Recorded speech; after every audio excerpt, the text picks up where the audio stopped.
Webcam microphone up close. Webcam microphone up close.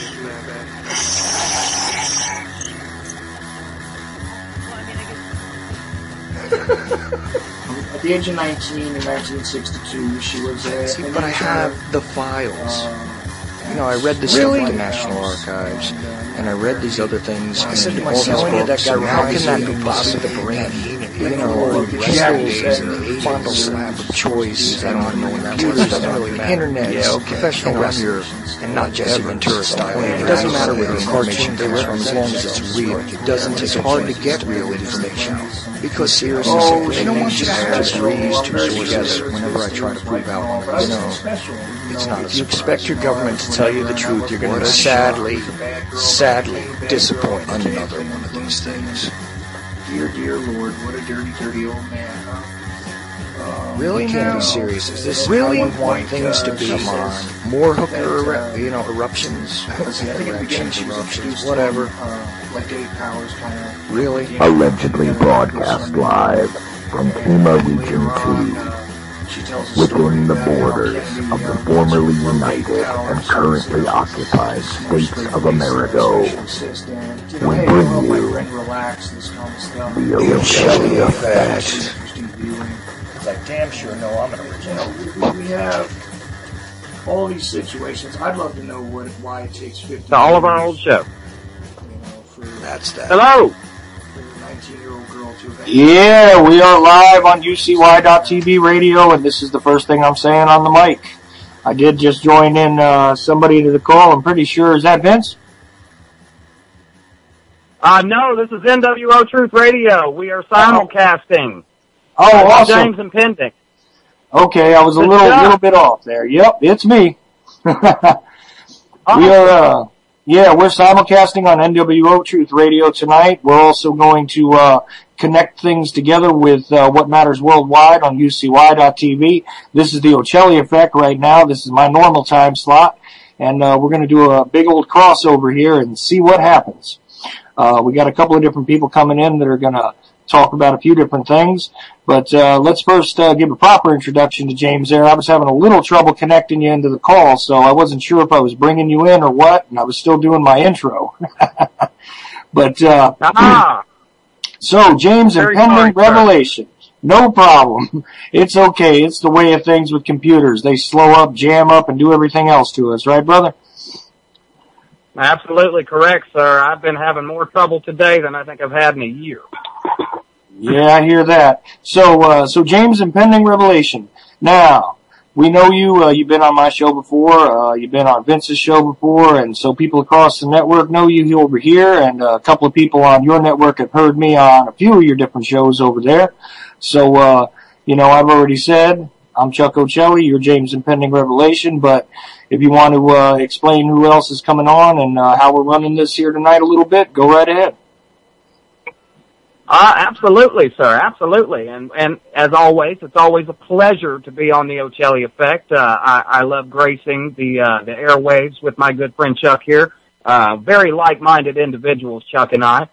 We are supposed to be joined now. This is only confirmed, or this is not confirmed, it's only rumors.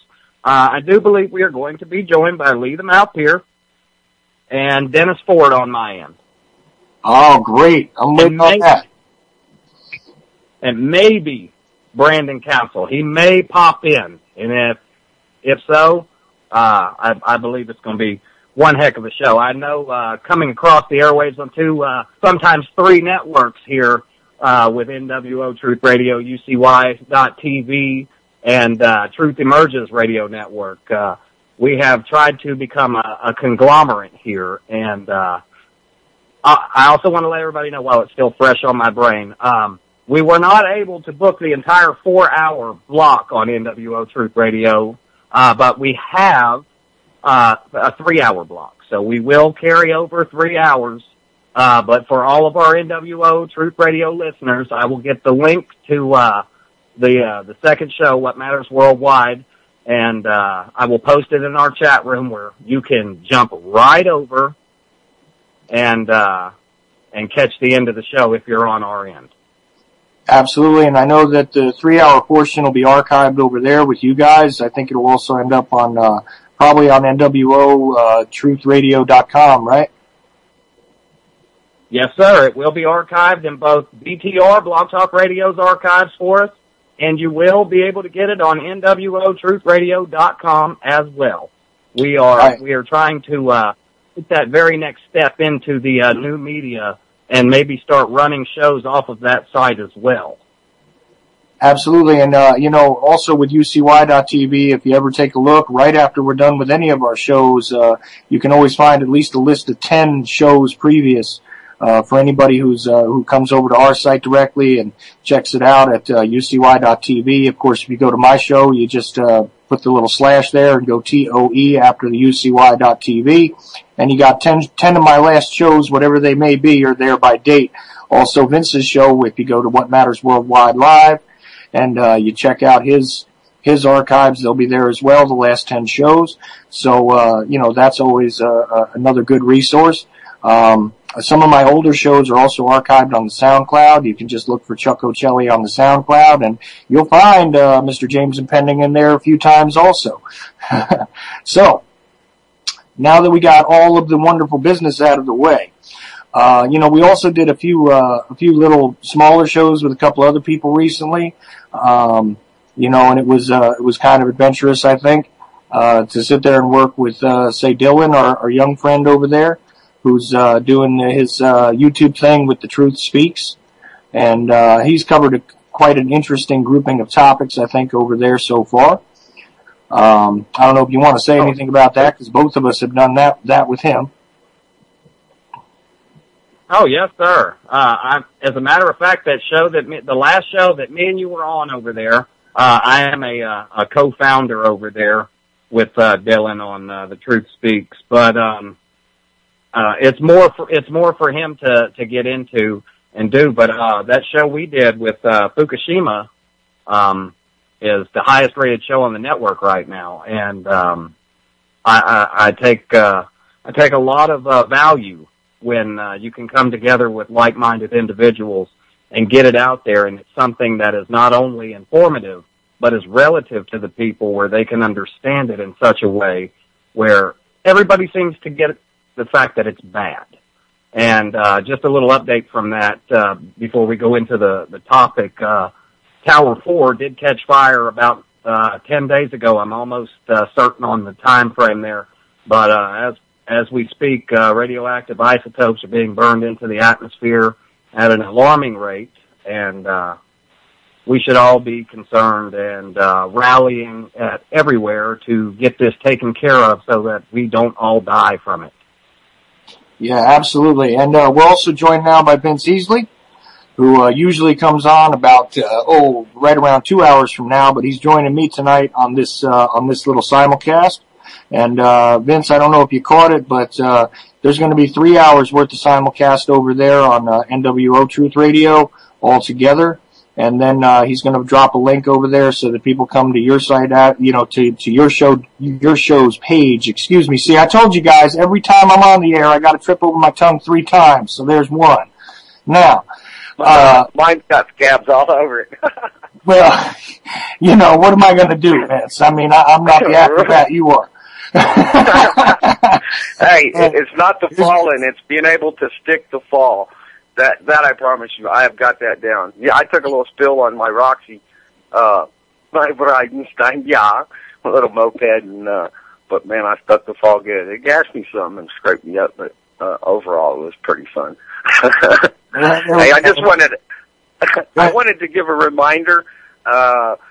The call-in number over here at UCY for some of the folks listening there, it's 1-718-717-8296. And later on in a couple hours from now, we're going to have some folks join in from San Antonio, March Against Monsanto, and a friend of mine up in Bunkerville, up that way, and some other people. And Judas, he's excellent. He's coming up on the 8th.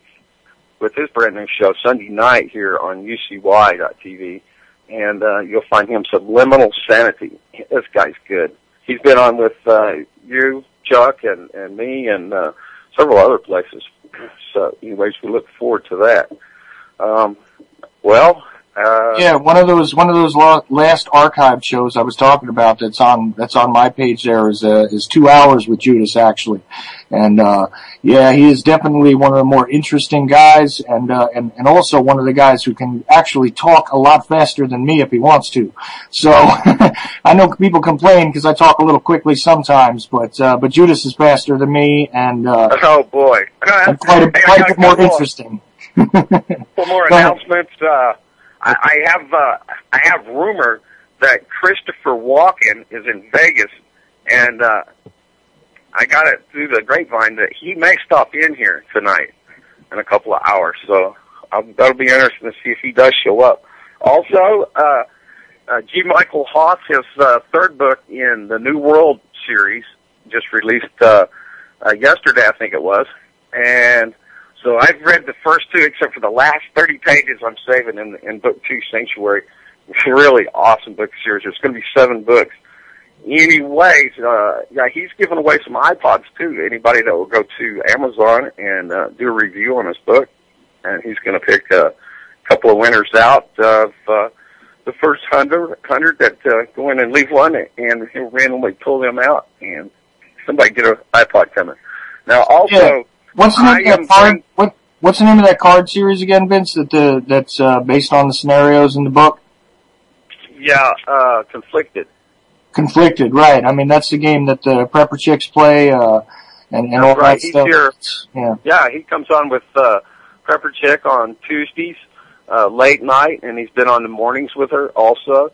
Yeah, really, they do really great show. So yeah, you can find that on Tuesdays here on UCY.TV. And now, somewhere among Vince's archives, you can find me kind of picking up an interview with him because Vince dropped out of there somehow, and I wound up just that's me and Bundy about the thought process of the writing the books and everything. So it's really an intelligent, well thought out series, and I'm actually looking forward to starting to read it. I haven't actually read this stuff; I've only heard about it. So it's one of those things that I hope to get into shortly as well. Well, so that's fantastic. You got some more stuff? Yeah, yes, a couple more things. We did give out a couple of copies, and thanks to my friend down Texas way, she got a couple copies. So now tonight, I'm going to give away a book to somebody in chat. Raise your hand up, and so in honor of G. Michael Hoff's book, it's going to be hashtag Stay Frosty. That's going to be the answer I'm looking for, and there'll be 2 or 3 hours from now. And so also I want to ask everybody to come over from New World Order, Truth Radio. Come over and drop over into chat over on UCY and come say hi to everybody over there. And let's do some handshaking, get to know each other. You know, a lot of great folks. That is something I forget to bring up, is anytime you go to any of the radio pages, the chat comes up right away. And it crosses over. So if you come onto my show's page and you decide to sit there and chat there, and then you stick around for Vince's show, the chat just carries right over. Definitely an interesting group of guys in that chat room, and it's always good to see new people coming in. And of course, you got your typical mess with the chat room and everything else. I know you guys got a chat over at NWO also. But either way, hey, UCY people, go check out the NWO Truth chat, and likewise, the NWO Truth chat. Hopefully they'll come over and check out our people. And you know what, I'll go grab the link for New World Order, and I'll drop it over into Tango on UCY. Now, hey, I wanted a couple more things real quick. I'll see if I get through these. Now, I also am going to give away a guitar tonight. It's a used guitar. So, it's one of them kind of guitars. I forget what you call them. Chuck, you ought to know. What kind of guitars are there? Well, what do you mean? You got an acoustic guitar? You got an electric? You got, what do you got, a brand name? Not those. No, not those. It's air guitar. That's what it is. So, yeah, I'm going to give away an air guitar tonight, and that'll be later in the show as well. So, y'all, don't go anywhere. Stick around for this. It's going to be a great night. And don't forget, Christopher Walken's supposed to show up. So Vince is giving away a lot of stuff, and maybe Chris Walken will drop in. That'll be interesting. Hey, look, I'm gonna go back to the player and over to chat and run around and hang up over here and come back to y'all guys later. All right, and I appreciate you having me, Chuck and James. Absolutely, working together on this, Vince. Thanks a lot. All right, talk to y'all. All right. So a lot of stuff going on over the next 4 hours here. The rest of it is kind of not all together planned, but yeah, James, how you doing?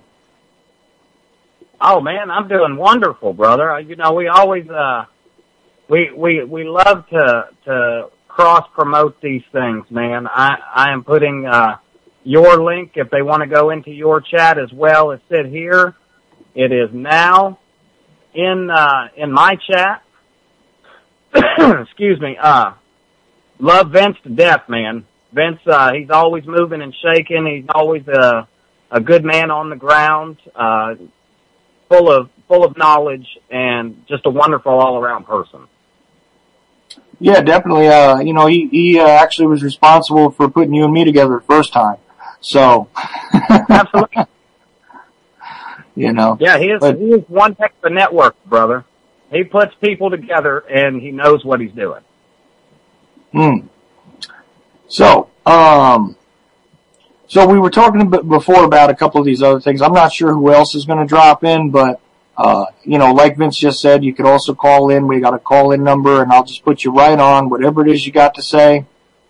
I'm not restricting anybody or holding back calls tonight or anything like that. So, I do that sometimes because I got particular speakers in with, you know, with agendas, and I want to make sure that they get their time first.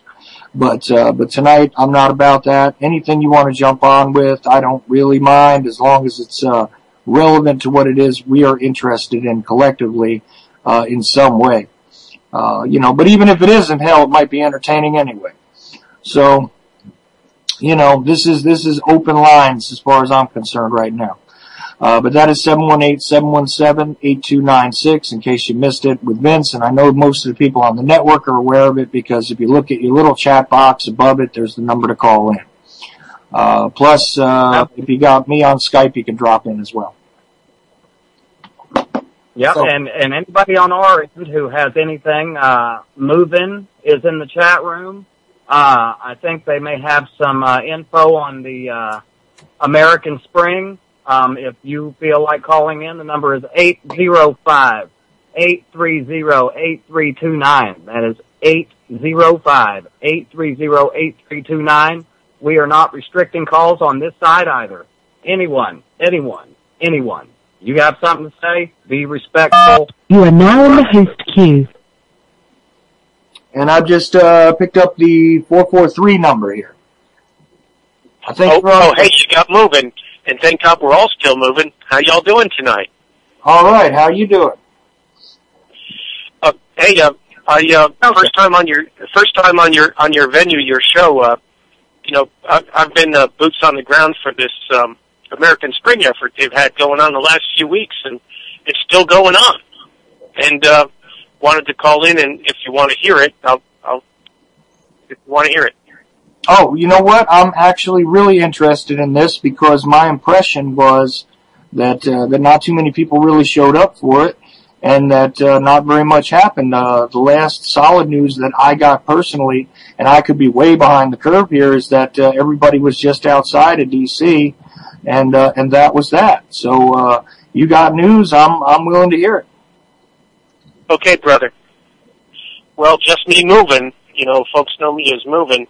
I showed up on day one up there at the Washington Monument at 6 a.m., you know, and I was there early because I like to see the sun come up and watch the city wake up. And been there most days, been at a funeral the last few days, but been there most days. And there was torrential rain on the first day. And, you know, that kept a lot of people away, I think. And I'm not part of OAS, but I, you know, wanted to hear what they had to say and believed in what they were doing. So I showed up and I watched that city wake up, and by 6:15, every part of my body was soaking wet. It was just torrential rain, you know, some of the worst rain I recall in years. And I was like at the base of the Washington Monuments, so I stood there at the Welcome Center at the monument, you know, with some gal waiting for tickets 2 hours early. Now, just to clarify for my listeners, when you say OAS, you do mean Operation American Spring, that whole thing American that made Spring. the rounds? Yeah, okay. Yeah, I was there to watch the city wake up.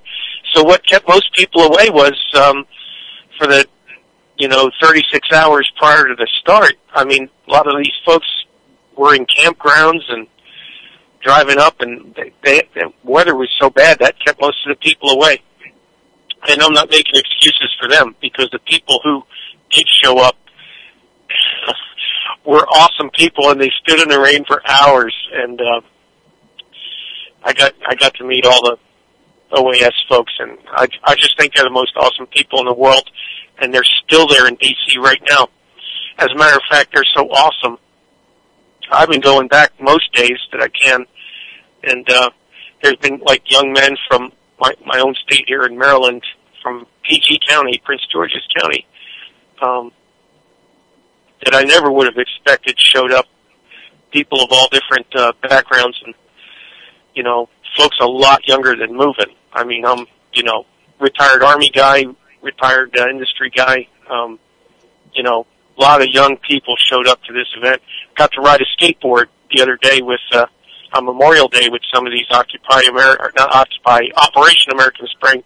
I keep thinking of these Occupy folks, but it's the American Spring folks. And got to ride a skateboard nearby the World War I Memorial with them. What a hoot that was. And they're there every day outside the Aerospace Museum. They start in prayer. The whole effort is based in prayer. And they pray when they get there, and then they do their, thing, and then around lunchtime they pray again, and then they might take a little walk over to the Capitol or over to the White House or somewhere else. Then they end in prayer. They're the nicest people I've ever met in my whole life. And, they're still there on the mall outside the Aerospace Museum every day. They're going to be there tomorrow. And you know what? I'm bringing some of these younger guys that are living in the campground some food tomorrow. Gonna hump it in, drive in, and then put it in my ruck, and then take the subway and bring them some food, because nobody's paying their way.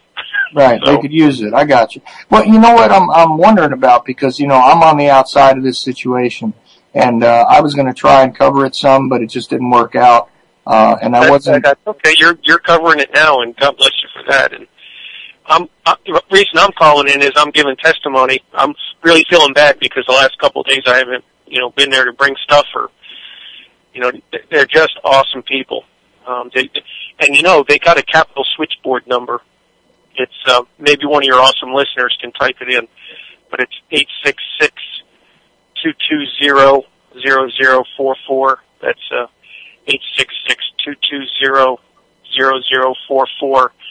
And you call that capital switchboard number, and you call your senator or congressman, and you tell them to put you through to them. And if you don't know who they are, give them your zip code, and tell them what you think about what's going on with Benghazi, or with the VA, or with going all the way back to Cash for Clunkers. You call them and you tell them what's the response to Colonel Riley. I want to know the response to, truth in government and the Constitution, and make some noise for them. And that, if you're not there, that's the best thing you can do. And just me moving, I've been, out here on BTR telling it a little bit, just I got you. Trying to help make some noise, Well, let me ask you. Noise, Well, let me ask you something, because, like I said, I haven't gotten my eyes on this situation personally, so I'm curious. What is it that they're doing on a daily basis down there at this point? I mean, there's been a lot of speculation. I'm not an OAS spokesman, but I'll tell you what they're doing, because I've been there. Well, I'm just asking from what you've seen. That's all. First of all, they're bathed in prayer every morning. Every morning they pray. Every morning they're out there praying, every morning, for the restoration of our nation. The second thing they are is being just a voice or a focal point for our Constitution, and getting back to the Constitution. And the third thing they're doing is looking for truth in government, truth. Because, if just me moving, if the government gives us the truth, we'll love them for it. But when they lie to us, lies just lead to more lies, So that's what they're doing. And you go to their website and you check them out. I guess it's www.oas2014.com. You go check them out, and you go to their information, not what the mainstream media is saying. And you use that number, and you make some noise with the your congressmen and senators, and they're not going anywhere. They march every day. When I say march, they pray every day, and then they may take a walk to the Capitol or to the White House with a sign, and they pray. They're not protesting. They're good stuff. Take your family to D.C. this summer or in the next few weeks, and spend time with them. And Reverend Manning from the Outlaw Church in Harlem, he's having an event July 4th in Gettysburg, Reconciliation for the Healing of America, and he's going to be visiting the American Spring folks on the mall 4th and 5th of June, is what I'm hearing. Just me moving. So I'm not going to miss any of that. I'm going to go to all that stuff. They're telling it for all of America, and I think it's awesome what they're doing. Well, do you have any idea, because like I said, I've heard a lot of speculation, do you have any idea what kind of numbers of guys that are actually sticking this out and doing this? I mean, are we talking a couple hundred or what? Yeah, people talk about numbers, but the whole time I've been going, there's been a couple hundred coming and going all the time. But really, you're talking about some serious Spartans there on that mall in D.C. It's not about numbers. And if you go to their website, they put out a web video of a meeting on the 28th. I guess that's yesterday, right? On the 28th, they put out a meeting, and they'll talk about. They got up and said, "Hey, we got it wrong. It's not about the numbers, but the people that are there are committed. They haven't left. They're still there." And there's people coming and go. That group's not going anywhere. And Michelle Bachmann was there a couple times, and all these senators and congressmen are starting to pay attention. They're starting to realize that if they don't get it right, especially with this VA stuff, if they don't get it right, that spring is going to spring, and it's starting to spring, because these committed folks haven't left. So I'm calling you to tell that story, because that's what I'm doing, just me moving. I'm telling that story, and I don't work for them. I don't work for anybody. I'm just moving. I got you, man. I'm letting you. Oh yeah, I'm letting you talk, and I'm just asking you what you're seeing. That's all I'm doing, Yes, brother. I'm telling it, and because they're bathed in prayer, I'm out there praying with them. I'm praying for them. I'm praying for the constitutional restoration of our country. And I'm praying that we get back to, we get back to God. That's for sure. So I think James, that's what James, you want to add in on this, any? I'm sorry, I can't hear you. Well, I pray every day for the same thing, brother. And not necessarily, the constitutional restoration, but like you were saying, I pray for the restored church. I pray for the restored humanity. I pray that true justice be done for every citizen of the world. But I think what you're doing out there is absolutely wonderful. I think everything that you have said. Well, Colonel, really, those folks are doing some awesome stuff, and they're not leaving. And hey, I'll keep bringing them grub, as much as I can. I'm 70 miles away, and it's a lot of gas and a lot of time, but I think they're doing some awesome stuff for our country. I really do, and what's going on with this VA stuff is like 4 died in Benghazi. But times 10 that died in the VA, it was murder, man, murder. And these American Spring folks are out there pointing that out and saying they're praying for healing. They're praying for the truth of what's going on and the restoration of our values in America, Well, the VA situation has been disgusting for a very long time. Okay, going all the way back to the time when they didn't even want to allow post-traumatic stress as a condition, when they didn't want to treat that, when they weren't treating guys that were coming back drug addicted from various theaters, in recent history. This is not ancient history I'm talking about, although it's getting to be ancient history now. The waiting lists and things like this. This is the most recent scandal, but there are deplorable situations, that are swirling around our veterans. That these people that went to go do a job that that I find no reason to hold against them personally in any way, shape, or form, regardless of what you feel about the war. The soldier is not the person who is your enemy. Yeah. But the bottom line is that's been going on for quite a while, and I'm glad that there's some light being shed on this at this point in time. But it has been deplorable for generations the way the veterans have been treated in this country. I just wanted to say brother, that. You're talking. I'm a retired Army veteran, my friend, and you know we're singing the same thing. You know, so many of my buddies and my friends, you know, and I retired during the Clinton era, okay? Mm-hmm. President Clinton signed my retirement papers, and I remember so many folks, well, you know what I'm saying, though. Even the kids of veterans out there had birth defects when they started those vaccinations and stuff, and out there in Army hospitals, I saw them all. I saw wards full of kids that were born after the vaccination era. And, man, I can go on forever and have a personal story, but God bless that American Spring Group, what they're doing, and you guys out there telling the truth. You know, we don't want this Agenda 21 New World Order stuff to, you know, break our backs. We don't want that to happen, and as Americans, we can't let it happen. Absolutely, and as human beings, we want our humanity back too. That would be wonderful. So, James, let me take up too much of your show. I'll stay on as long as you want, but I know you got a huge bunch of guests lined up, so I don't want to. Listen, it's not a problem, brother. If you got things that you want to speak to, I'm willing to hear you. I mean, you know, if you got some other things of interest, go right ahead. I'm with you. Yeah, well, basically, I got these other switchboard numbers. If you got a minute for these American Spring folks, and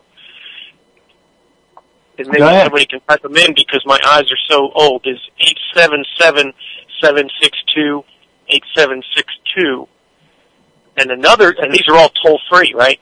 And then there's 866-272-6622, and 866-272-6622, and you just ask for your representative or senator, and if you don't know who they are, you just type in your zip code. You tell them your zip code, and they'll put you through to your representative or congressman, and you tell them about Benghazi or the going back to cash for clunkers or truth in government and what's going on with the VA and well, whatever deplorable. American Spring folks haven't gotten an answer. They delivered packets to all of them, and they haven't gotten a response. You know, and this Benghazi thing is huge. I mean, I'm still stuck on that. And now the VA stuff, and you know, I don't want to go to the VA and die on a waiting list. I mean, that's a possibility for me moving. So, and I remember back in 1998, I waited on the list for 28 months. I waited on the list to get an appointment back in 1998. That's a fact. So nobody can refute that.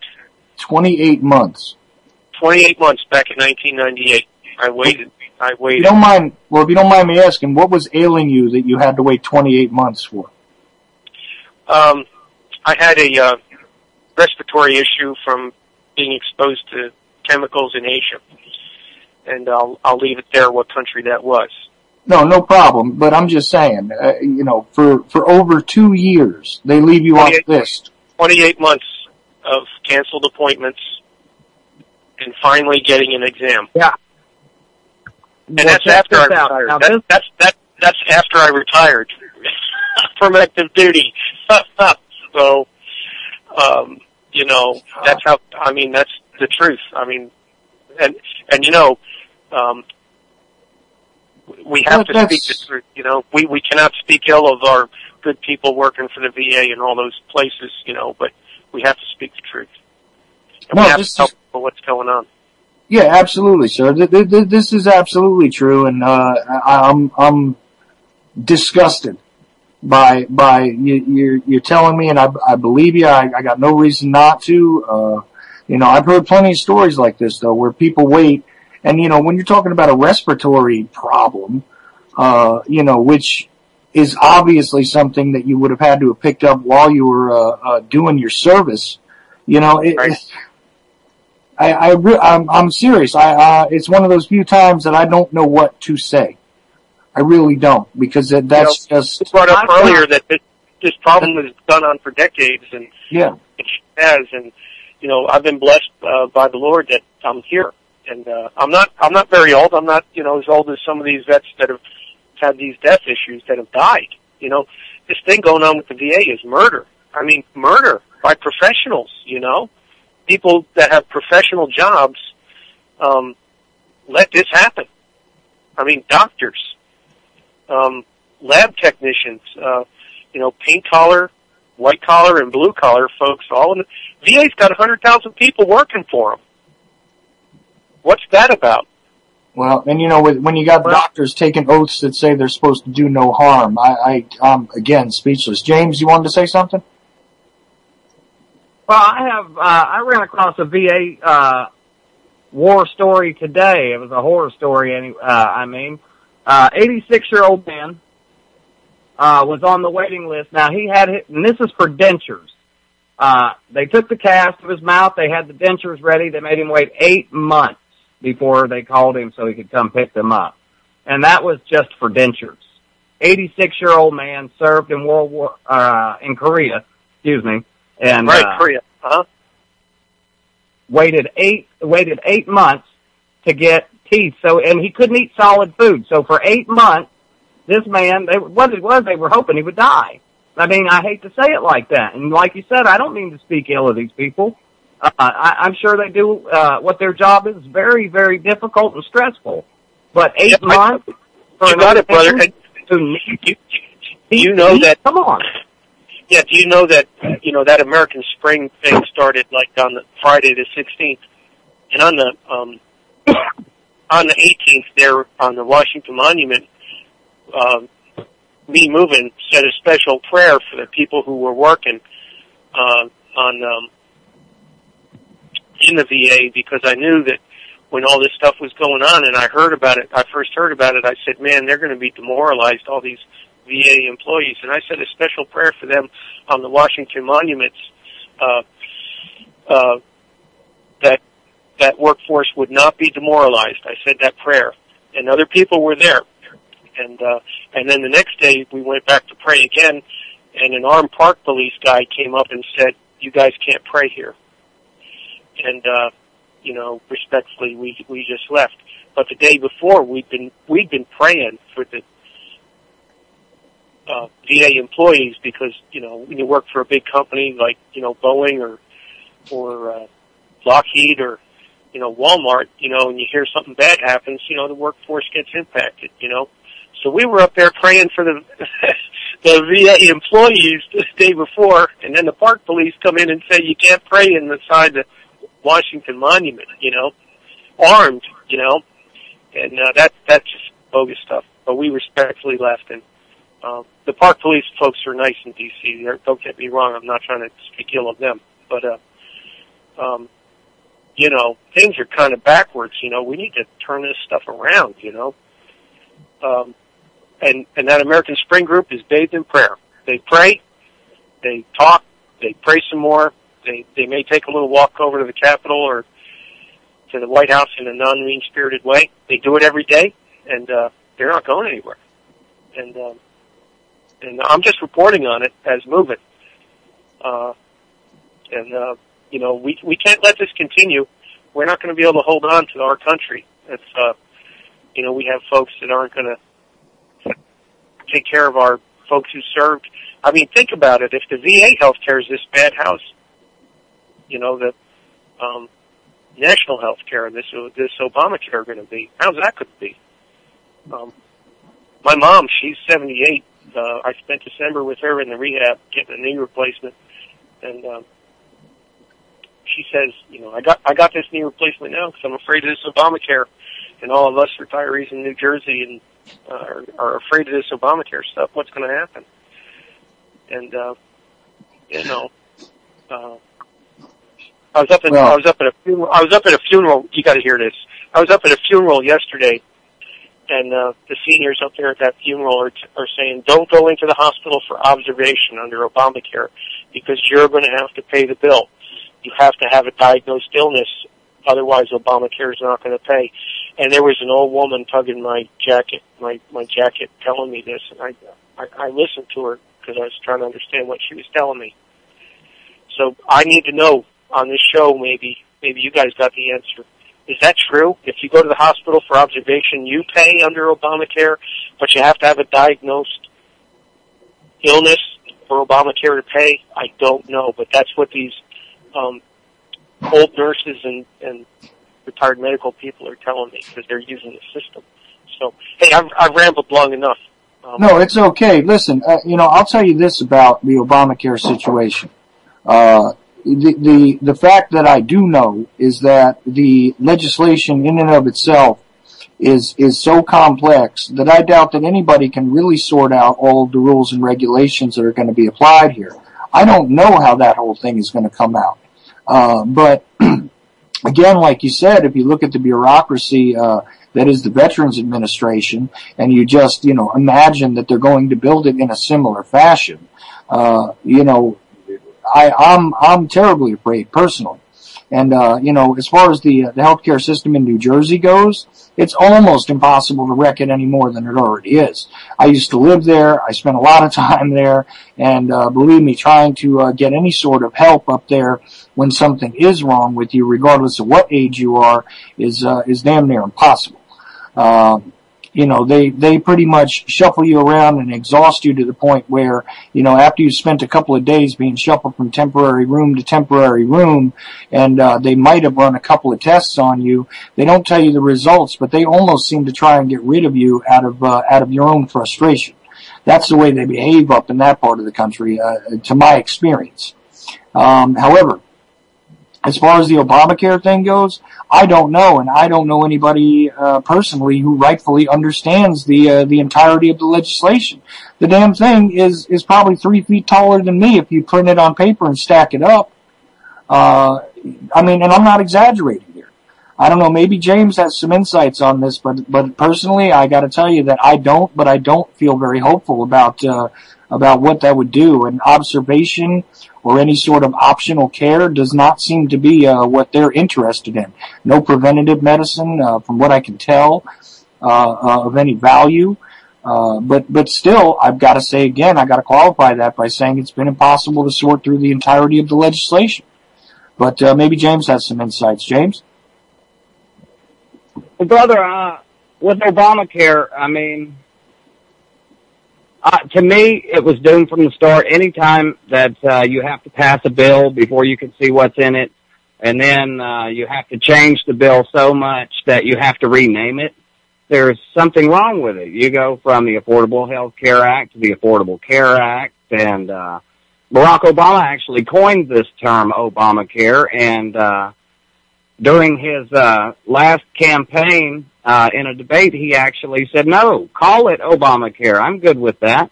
So what to me it means, if the man himself is a tyrant and corrupt, then any bill that he names after himself is definitely going to be something you don't want.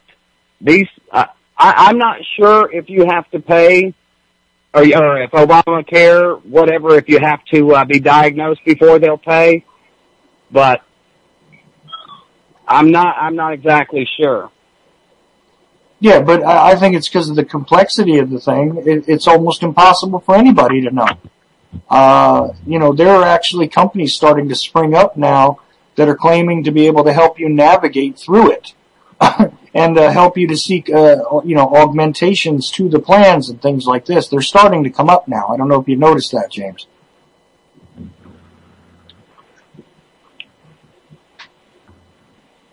I don't know if you're still with me. I'm still with you if James isn't. Well, that's all right, but I'm sorry. I wish I could give you a more clear and concise answer, Movin', but personally, I got to be honest with you. I can't sort through all that, and I don't know anybody who has. No, sir, I didn't expect that at all. You guys are obviously a credible Blog Talk Radio show with your objective topics and answers, and I didn't expect you to know anything of that complex stuff. My intent was simply to highlight that I received a warning from, learned older folk who are, recently retired from the healthcare industry, saying, who are receiving healthcare, because, you get older, you get healthcare. They're saying if you don't have a diagnosis, don't go in, because in that healthcare bill, they're saying that they can go after your assets and everything you own to pay that bill. Oh, yeah. What they specifically told me yesterday before I came back home was, if you don't have a diagnosis, don't get care, because they'll go after you. They'll keep you for something they called observation, and they'll keep you for observation forever, and then they'll go after you. It's interesting. And I don't know if that's true or not. Go ahead, James. Well, let's not forget what came out of Barack Obama's mouth now. When he was asked about the penalties for Obamacare. Say I don't want it, I will not sign up for it, I don't pay it at the end of the year, I don't, they try to take it out of my taxes so I don't file taxes. He said that it's not going to be uncommon for people to maybe serve jail time for not getting this. And anything that a government tries to force upon you and makes you have to pay will garnish your wages or put you in prison for not getting it is against what this country stands for. That is socialism. That is communism. The Constitution doesn't give them permission. I mean, the Constitution's supposed to give permission for the government to do something, and now they're turning this all stuff around and contorting it. And if I was 20 years old and healthy, why would I pay all this? I would want to know how much I have to pay for health care. I'd want to know. And, all this, we the people under the Constitution authorize the government. It's not the other way around. I mean, there's all these people in, these lawyers and administrators who, don't really have any role in the Constitution. And these taxes put on the American people, I'm going off a little bit, but no, it's okay. I don't believe we have to pay these taxes for people who don't have real jobs, and they're just, scraping off our back. I mean, I didn't use health care till, heck, I'm pretty old, and I still don't use much health care because I live healthy. But God bless them. Life with good health. But there's people who need it, and they're having to pay all this money for what? Services they don't use. And you want a serious contrast to this. I got to say something here. People ask me all the time, because I bring up the difference in the era between the time Kennedy was killed and now. And people ask me about this, like, why do you care? This is not, it's ancient history. It's got nothing to do with nothing. But I'll tell you what. Go ahead and type into a YouTube search engine or one of those other video service search engines. Just type in about Kennedy and Medicare, JFK and Medicare, and what he was talking about before he became president even, about the Medicare system and how it was supposed to assist people so that they, in fact, didn't have to lose their homes, their savings, and everything else because they had become, elderly or retired. Stuff like this. Well, Medicare is not a bad thing for folks who are retired. It's not a bad thing for people. I know. But my point is, in reality, they could have, and I know nobody likes it when I bring up this point, but I don't care. This is how I see it. The bottom line is that if they would have created sort of a Medicare for all situation, it would have cost less money. It would have done a lot more good. And we're already being taxed for that program as it is. So it would be a minor imposition as opposed to this extra judicial sort of penalty that's being applied to people via the IRS. That's just the government's too big. Well, there's too many. The government is intended to be small and efficient, not big and bureaucratic. Yeah, absolutely. I have a person on the line. It is Michelle from MAM, and I want to bring her in real quick because talking about this is some of her forte. Michelle, welcome. You were live. Hi, thank you. Thanks for having me on the show. Michelle. I really appreciate it.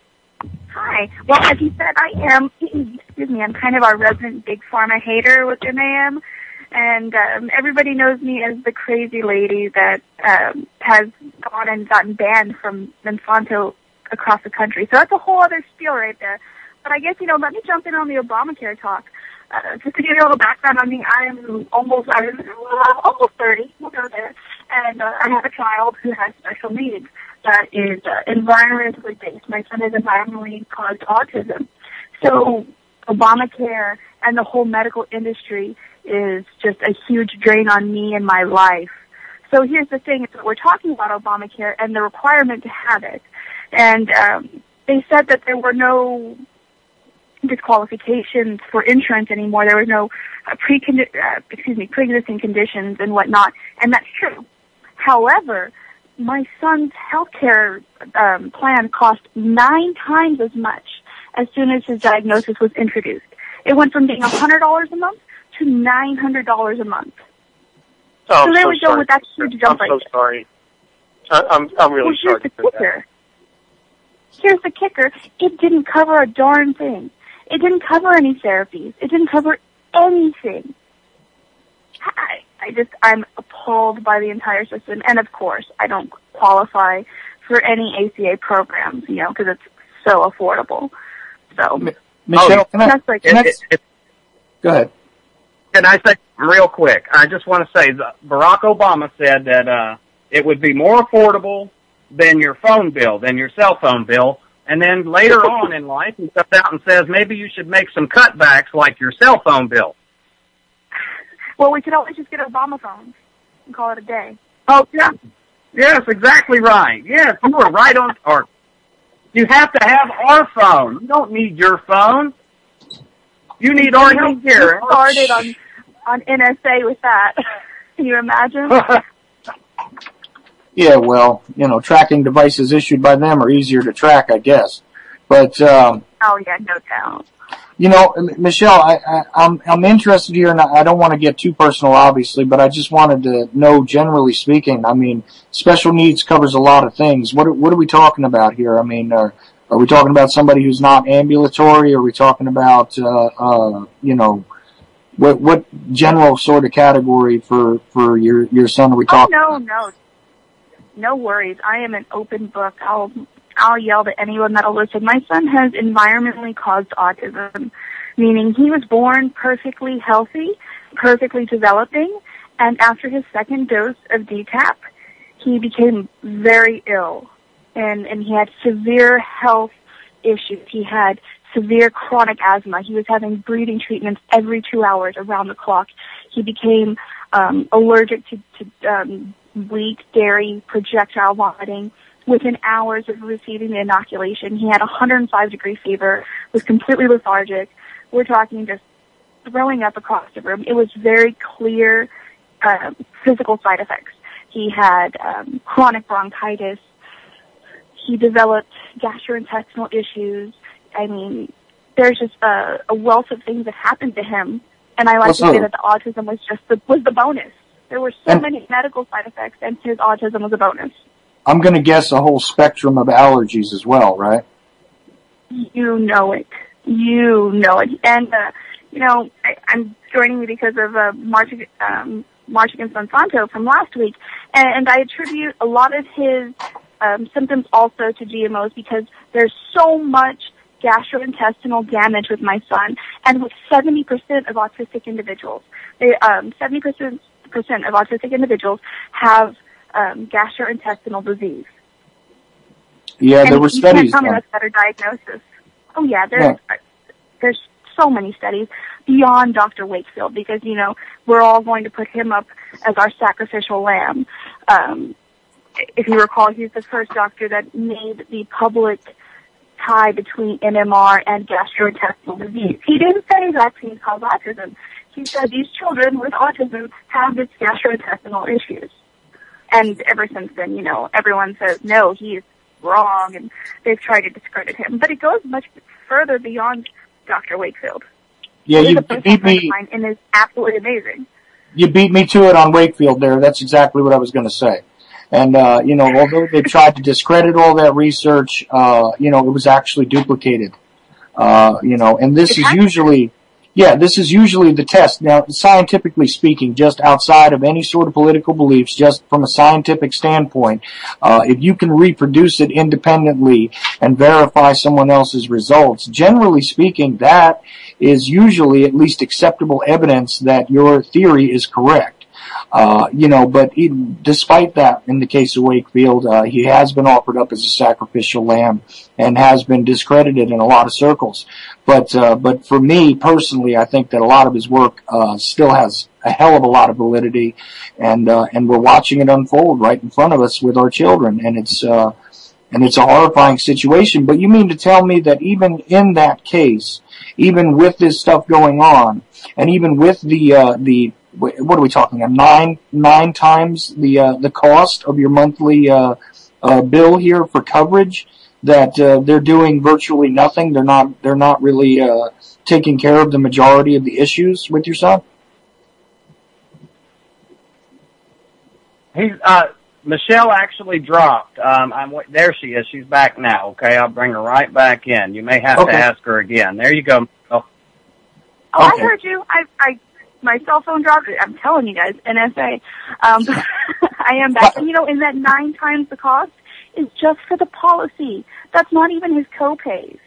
I was spending thousands of dollars a month, and we're just talking about therapies. We're not talking about addressing any of the medical issues that come along with the autism. These are just, behavioral therapies, occupational, speech, physical. That's it.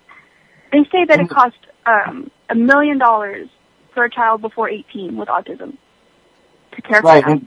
And that's not even counting your need for Zopanex, for supplements to deal with certain protein allergies and all this other stuff, which you wind up having to pay for over the counter, because they'll tell you that although there's one that they could manufacture and give to you, the over the counter one is cheaper generally. So this is the game being played with the Obamacare situation from that perspective. Oh yes. Well, I do utilize alternative medicine as well. Supplementation, just, basic things our bodies are supposed to have, and healing the gut, because so much of this is gut-based, because at the end of the day, autism is medical. And so I pay for all of that out of pocket, including his naturopath and his doctors that he sees. And they don't accept insurance because Obamacare will not pay for that. So that's $500 an hour. And it's a slippery slope. Either you can live in the projects and have your kids' needs paid for, or you can make 6 figures and live like you live in the projects. Those are your 2 options. Oh, am I still on? Michelle? Can you hear me? I can still hear you. Well, sister, just me moving. What's your son's first name? My son's name is Vincent. Vincent. I lost my daughter Kate less than 2 years ago in a lung transplant, and and I heard your story about how lethargic your son was, and all those things, and I feel your struggle. I really do, and I'm so sorry for your loss. I just want to lift your son Vincent up in prayer, and say that you are doing all the things that God's equipped you to do, and just want to lift you up in prayer, sister, that you know that God is only going to give you what you can handle, and just me moving. You calling in here to tell your story is a gift to all of us, and your son is awesome, and you are awesome, and God is awesome. And, just want to say so that. much. And I'm going to lift you up in prayer. I'm going to lift you up in prayer tonight, and want to lift you up in prayer in this room. That Lord Jesus, give Vincent and his mom the strength they need. And Lord, we know that you're watching both of them. And healing prayers up from all of us here tonight. Amen. Thank you so much. Okay, I'm going to jump off now, and you keep talking, Michelle. I'm going to jump off and keep listening. And God bless you, sister. You're not alone, and there's so many people here who love you. And Vincent, amen. All right, thank you so much. It was great speaking with you. Thank you, Movin. Appreciate that. And, Michelle, by the way, I don't know if I introduced myself to you. I'm Chuck Ochelli. We're doing this, I don't know if you call it the whole thing. We're doing the simulcast between the NWO Truth Radio and UCY tonight, and it's on my show right now for the Ochelli Effect. I absolutely feel the situation you're going through as well. The son that I have that is born now, that is named after me, is a young man who was going through a lot of these very similar problems. And there's a lot of people with our stories. That's the thing. There's so many people with our story. It is amazing to me that we can't seem to awaken a greater number of people as to this, because you said you were near 30 years old. I'm just a little bit older than you. I was probably a teenager when you were born. But I got to tell you that during my generation, even during your generation, this was not happening. Okay, this is not, a matter of things that were, and this is a problem in the population because there's, some deficiency based on our genetics or some other nonsense. I think that the reality that we need to get to here is that this is environmental. I'm very grateful that you use the term environmental, because it is the total of the environment that I think has caused this and this harm that is being done to our children. All of our children and their children, is one of the most insidious things that has ever landed on this planet. I feel for you, like I said, not just because of my own personal situation, but because I feel as though, children especially are those among us who are, the most victimized by all of this. And, I don't mind if you decide to poison me. I don't mind if you decide to kill me. This is not a problem. But leave my children alone. This is how I feel about this. Anyway. Well, Chuck, go ahead and tell you, I've got to go out and pay some bills real fast. If you would like, I can mute you and let you continue on your side. Michelle is actually on my side, but it takes about 6 minutes to run my ads, and then I'll be right back in. If you don't mind, sir, I've got to step out for a moment. All right, I'll let you step out for a minute because I'm not sure about copyright concerns, because we dropped to YouTube immediately after my show also, and I'm not sure how that goes, so I don't want to wind up crossing this up and not having people get this out. So I'll just leave your commercials off, if that's okay.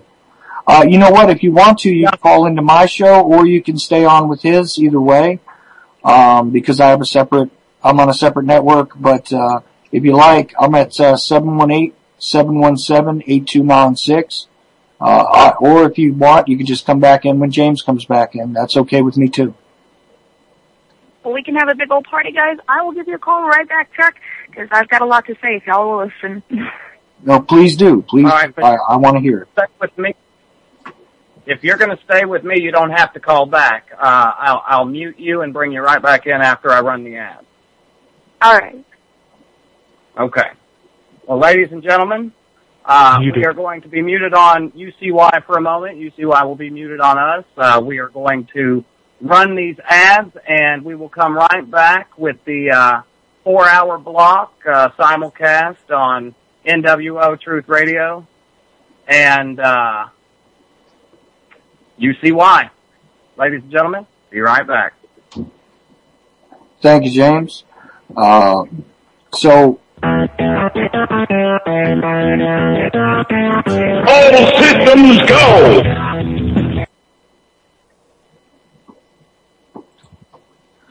So, Vincent, you just joined me again? Yeah, hey, James, be sure to mute your end. It came over last time with us, so, that threw a flubbergaster in there. Yeah, I thought I'd call in if Michelle's going to hold on James's end there, and I thought I'd just jump in with you here for a few, and I can carry on for a moment. No, I appreciate it, and I got other callers joining us. Let's see what we got here. 361? Yes. You're on. Oh, there you are again. All right. Yes, sir. I told you you couldn't get rid of me that easily. No, excellent. I'm really glad you joined us again because I definitely want to give you a place to air things out more here too. It's not on NWO right now because they're running some commercials. I don't have commercials, so you're only on my network right now. But please feel free. I'm listening to you, and I'm honestly feeling this right along with you. So please continue. See, that's the thing with this, Chuck, is that there's so many people affected in our generation. You know, and like you said, it's environmental. It's not just one thing. I'm not going to come in here and say that vaccines cause autism. I'm not going to say GMOs cause autism. I think it is a build-up effect of so many different things. And sometimes it is a vaccine that'll push someone over the edge. But our kids they're vaccinated from the day they are born. A child has hepatitis B vaccine, which I know my kid wasn't out, prostituting himself or getting tattoos as an infant. As a toddler, that's another story. But, in infancy, there really was not a need for that. And they're just bombarded. I don't have the exact figure in front of me, and I apologize, but I hear my peers say, well, I had vaccines, and I'm fine. We had, 14 before we were 2, and now children have somewhere in the realm of 46. Right. I mean, when I was growing up, I recall that there was the MMRs, and that was about it, because I was born in 72. So, there wasn't much more. There were boosters after that and all this other nonsense, and then they tried to encourage flu shots, but realistically, that stuff wasn't even done until the 80s and 90s among kids. Now, it has proliferated, and I think that it is a cumulative effect of all these things. I mean, if you examine the problems with the food that isn't food, you examine the problems with the vaccines. I'm not saying that any one of these things alone is a culprit, obviously. That's why I was really happy to hear you use the term environmental, because the entirety of the environment seems to be producing this. I think that's undeniable. Just numerically, how do you have this rapid increase in a disease that essentially didn't exist 30, 40 years ago? In my opinion, anyway. I don't know what you think about that, but I mean, personally, that's just the open question that I have for anybody who likes to deny this kind of stuff. Well, what they're saying now is, what the CDC likes to do is, the numbers are getting high, so let's change the diagnostic criteria, or let's change what we consider safe levels of mercury. And that's what they did when there started being uprising about the levels of high metals like aluminum and mercury. They changed what they considered safe. And that's just absurd. And it's much greater than our lifetime. In 1990, which we were both alive in 1990, there were 1 in 10,000 individuals had autism. 1 in 10,000. From then till today, and the numbers are still skewed because any autism figures you hear are 4 years old. They're typically 4 to 7 years old, and they go from children aged 8 and higher. So that it's completely incorrect numbers. Realistically, the numbers are closer to 1 in 20. So how do we go from 1 in 10,000 to 1 in 20? It has been a 14,700% increase in autism since 1990. Not 14,700, 14,700% increase. That's appalling. And that's so much better than so much more than better diagnosis. For someone to say, well, we have better diagnostic criteria is a load of bull. I mean, come on. 40% of autistic individuals are severe, meaning, they can't speak, they can't take care of themselves. A lot of them are in diapers or living in homes, and they cannot function. So you would not miss 40% of individuals not being able to function. That's not better diagnosis. That's an epidemic. Oh, right. But I mean, on the other side of that, just like you said, the increase of the diagnosis, the spectrum that they now call it, Look, I recall that there was a time when the idea of autism, like you said, you were talking 1 in so many thousand people might have this happen.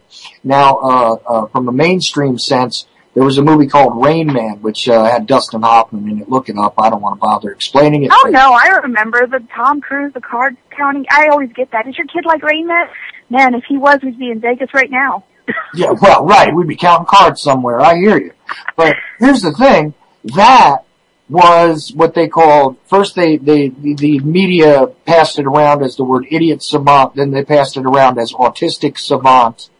And, that was, the savant part of it is the ability to count the cards and everything else, but that inability to communicate or to function in a meaningful social way was a whole other issue.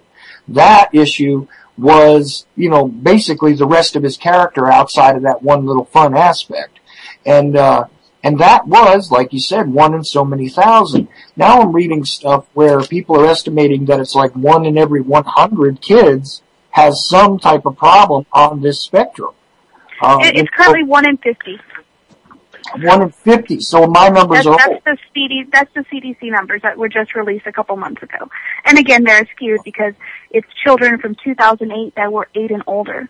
My kid isn't even in that figure. And he's been diagnosed for 4.5 years. So it's much greater than 1 in 50. And here's the thing, when you see something swinging up its trend, we're looking at something that's increasing, not decreasing, not leveling off, and what do we see increasing besides? You know what I mean? Well, they seem to be increasing these vaccinations, like you said. I'm about to have another child. And, congratulations. Well, yeah, but I'm afraid, you see, because I'm worried that, that I'm going to have to deal with this whole, they've already brought up, well, you're going to get them the Hep B and all this other stuff. And I'm like, why? What is the exposure for an infant, a newborn, for hepatitis B? 361, you're back in? That's me. I'm still here. Oh, okay, wait a second, man. 347? It may be our number. This is NWO Truth Radio. We are back live with UCPI.TV. I am joined by Dennis Ford also. Yep. Oh, hi there, Dennis. Hello, everybody. Hello. And if could, I'd like to tell you, it's a 600% increase in the last 20 years. That's the percentile, the statistic. Yeah, you know what Michelle is explaining though is that those numbers are old even, and only a few months ago, I never heard this before now, but she's telling me that it's 1 in every 50 instead of the 1 in every 100 that I was reading about last year. Now, there's always a new figure. Yeah, I heard 1 in every 56. A few months back, and like you said last year, I heard 1 in every 115. So you figure even those numbers are doctored. So they are. Those were. I apologize. Those were collected in 2008. The most recent of 1 in 150. That was collected in 2008, and that's for children age, I think, 7 or 8. It was one of those two and older. So it's children in 3rd grade and older, and children are usually diagnosed and discovered at around 2 to 3. Absolutely. So they're delaying, they're doctoring the numbers. They know there's an epidemic, and they're trying to hide it. MIT researchers recently released a study saying by 2025, this is 11 years away, 1 in 2 people will have autism. 1 in 2? And now keep in mind, 40% of these people are severe. And Rain Man, he would be considered probably moderate functioning. We're talking severe. These people will probably be in homes, in group homes, and this is a whole other issue. I know we were talking about Affordable Care Act and Obamacare earlier. How are we going to pay for this? Oh, well, that's what they want you to. They want you completely dependent on the government. But see, I think they're fooling themselves, because once you have people who are totally dependent, who pays the taxes? You're so right. So Dennis Ford has dropped in with us too. Dennis, you want to kind of introduce yourself? Because it's the first time I think you've been on my air anyways, even though we're across both networks right now. Yeah, no problem.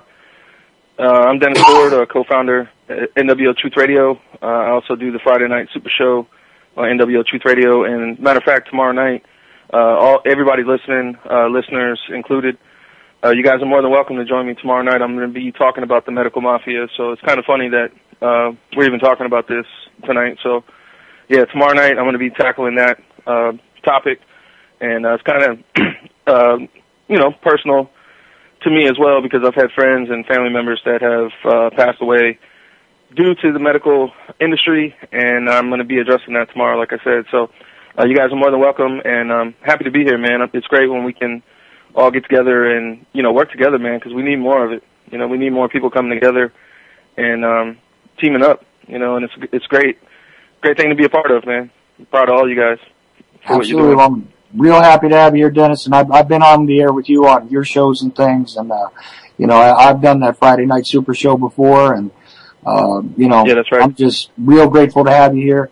And, right now, I don't know if you caught up with everything that was going on so far, but we're talking to Michelle. You guys are more familiar with her than I am, but I'm absolutely riveted to everything she's talking about, because to tell you the truth, this has been one of those things that I haven't been able to speak about coherently. I'm pretty good when it comes to historical stuff and tracing certain other negative elements in the government and, media and things like this. I'm all right with that. But when it comes to this medical stuff, I don't know if it's just that my soul just doesn't want to accept that this type of, biological evil weaponry exists on this planet or not.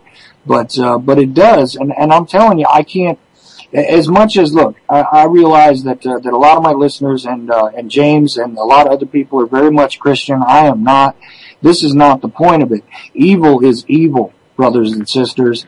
That is all there is to it. And when you're talking about something that absolutely is destructive like this to the youngest, the weakest, the less likely to be able to defend themselves among us, I have no other word for it but absolute and pure evil.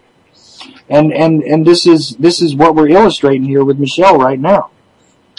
Right. Yeah, that's a good way to put it. I think regardless of anyone's religious beliefs, and this is what I believe, because significant illness like this definitely tests an individual's faith, and I've seen it so much in my community. God did not create this. Regardless of what God you believe in, He would not do this. He creates our children perfect, and my son was born perfect and healthy and developing normally. God did not do this. Anyone's God, whether it be your Christian God, the Muslim God, the God of the rain, He did not create this. This is man-made evil. Absolutely. That was what I was saying, yeah. I'm sure these guys will agree with me too. Go ahead, guys. Yeah, evil is real, man. I guess a lot of people would say, it's in human nature that we have, we're all capable of doing evil. But a lot of people, man, in the world, man, they really don't have a conscience. They can do the things they do and look at themselves in the mirror and not feel any remorse. But I'm not that kind of person. But yeah, evil is real, whether you believe in any religion or any of that. It's very real, and we see it on a daily basis when it comes to stuff like this, like you were just talking about. Whether it's medical industry, there's so many things, man. I mean, I could run down a list of at least 100 things that we deal with on a daily basis that are just horrendous. Things that are happening on this planet.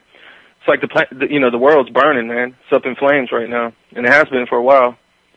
So, that's just my view. Yeah, but people that are important, aka celebrities, haven't told you that the world's on fire, so it's not on fire. Or the mainstream media, for that matter. Yeah. You didn't hear it from B-Will, then it's not true. Right. Yeah, and then, if you look at society and the things that people are concerned with, a lot of it's nonsense, man. We're distracted by so many things throughout our day, our daily lives, and our lives in general, our whole lives' existence.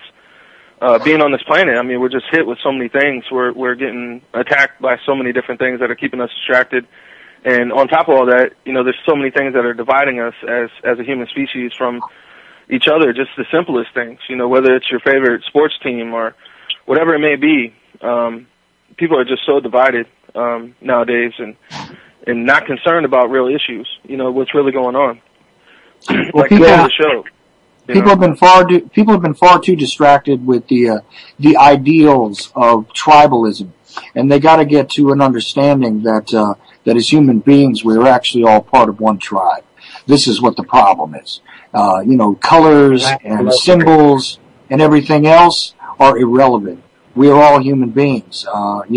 Those of us that are human beings. I don't know about those that do these things because I can't count them among us, but right.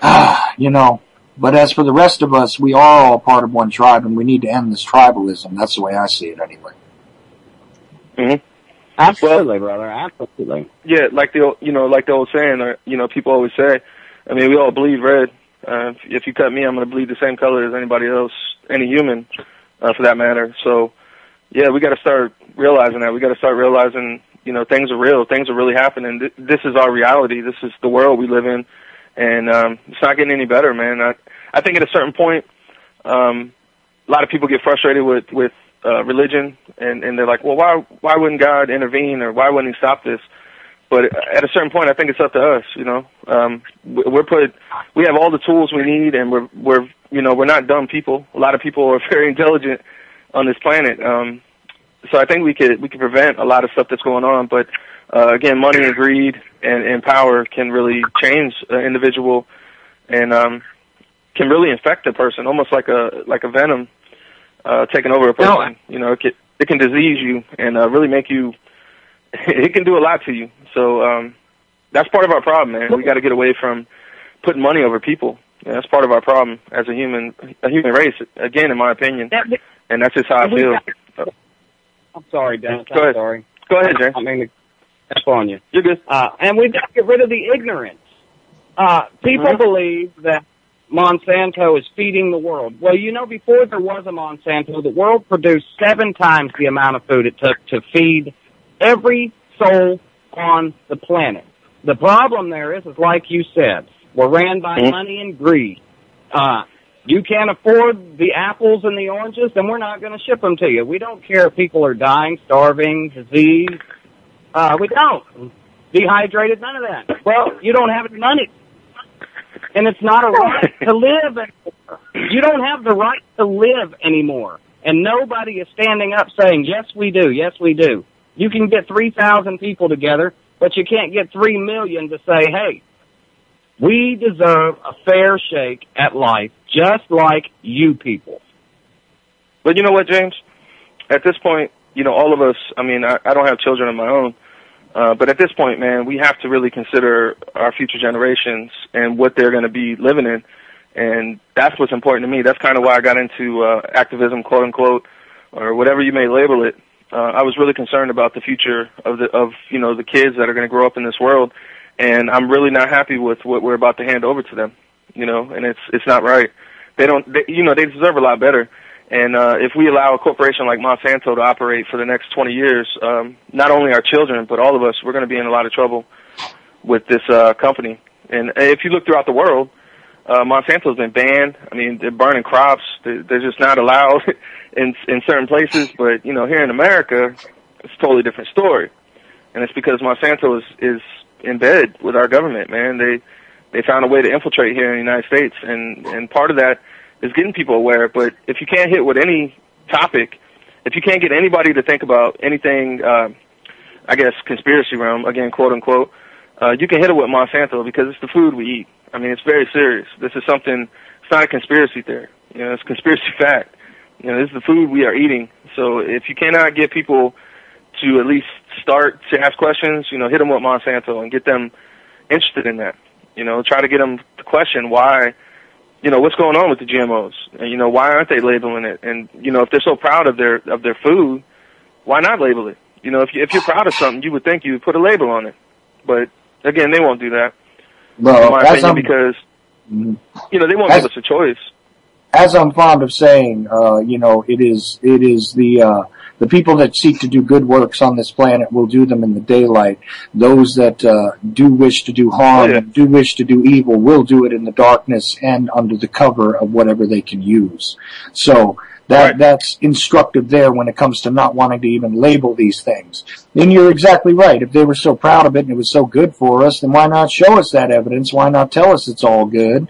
And why not prove us all crazy? Please do. Show me that this food that I'm eating that is, that is not really food, it's really food stuff. Show me that it's actually good for a person to consume. And that was part of what we were talking about. You got it. That's part of what we were talking about with Michelle here, is the environmental concerns altogether, which does include the food you eat, the air you breathe, the water you drink. All of it together causes these problems. I mean, this was part of your point, right, Michelle? Right, and I love that you guys got back on the subject of Monsanto, because I will talk myself into an oblivion. That's actually how I got involved with you guys. That's how I got involved with you guys. I kind of interjected myself in the March Against Monsanto group in San Antonio, Texas. And, we actually had a significant turnout. It was a great event. And if you guys have not participated in one of your local events, I definitely suggest it. And if any of the fellow organizers are listening right now, I would really want to give a shout-out to them, because they made an amazing event. And it was family-friendly, and it was so educational. And we had so much support from the public as well. And we even had our local news there, which we blew up the news site. We made our story the top one on their Facebook page. And, we had some trolls after us. But it was a great event. It was amazing. And, it all ties together. Monsanto ties to everything. And it even ties to my big pharma issues. So I know that we were talking earlier about how this is new for our lifetime. I'm sure you guys are familiar with BT corn. Corn that it's actually registered as a pesticide with the FDA. The corn is registered as a pesticide. I don't know how that's okay. Yeah, imagine that. Yeah, I know. For our listeners that may not know what that means, the corn has been genetically modified to have Roundup. Yes, the weed killer that people use in their yards. I don't, but it has it in the DNA of the corn. And what this does is it causes holes to develop in insect stomachs and intestinal tracts, eventually making their stomachs explode. It doesn't do it to us, apparently. It's completely safe for us. It makes other living beings die, but for us, we don't have the issues, right? So anyways, this was introduced in the 90s. And as I was saying earlier, we went from 1 in 10,000 in the 90s for autism to 1 in 50 now. So we can take that as a coincidence. Yeah, Roundup brought to you by the same people who brought you Agent Orange, Yes, and that's what I usually get that hooks people. When, you talk to the random person on the street, they say, no, you're a crazy conspiracy theorist, go put your tinfoil hat on. And I'm like, all right. Well, I actually got that insult recently. Someone asked me where I get all the foil for my tinfoil hat, and I tell them I get it from all the aluminum in vaccines.